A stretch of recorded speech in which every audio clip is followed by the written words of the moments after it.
You're watching 13 News on Fox 11. And it's Monday, so that means we're talking tech. So today, our tech expert Andy Taylor takes a look at some ways you can recover a digital file you may have thought was gone forever.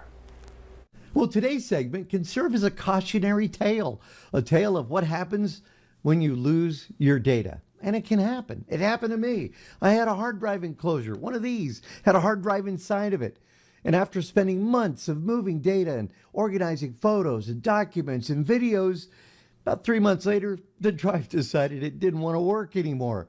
Unfortunately, that was my only backup that I had of all of that information I had worked on.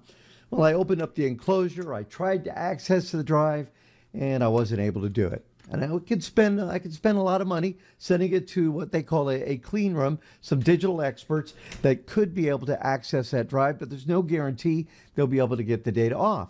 Well, the next one is, how about all those drives I used to go ahead and copy that data over and maybe access them? Problem is, I had deleted some of the info off those drives after I had moved it over. So one thing here, redundancy. If you have a backup, have another backup.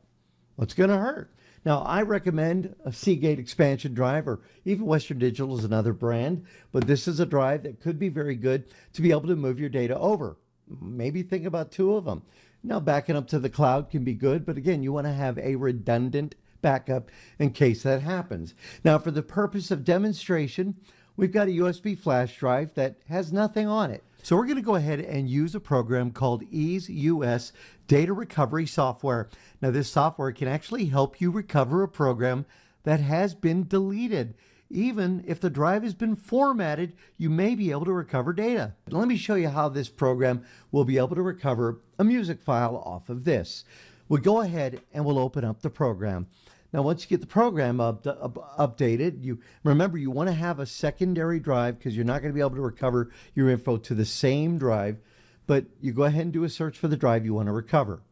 Now you go ahead and start the program scan, and it will look for not only file directories that may still be visible, and remember there's nothing on this drive, but also files that have been deleted in the past. Now I told you we want to recover an MP3 file. So we're going to look for that file, and once we find the file, we go ahead and we can recover it. And it's just that quick. You want to make sure it goes to a different drive. We're going to put it on D drive here. And there is our file saved. You can get more information on their free offerings and, of course, the software itself available at EaseUS.com. So honestly, could be a time saver, although I don't know how much time I'm going to save recovering all this data. But either way, redundancy and having a good backup like EaseUS, their software program can help you recover some of that data. I'm going to be busy for a while. I'm Andy Taylor. You find out more at TechtalkRadio.com. Thanks.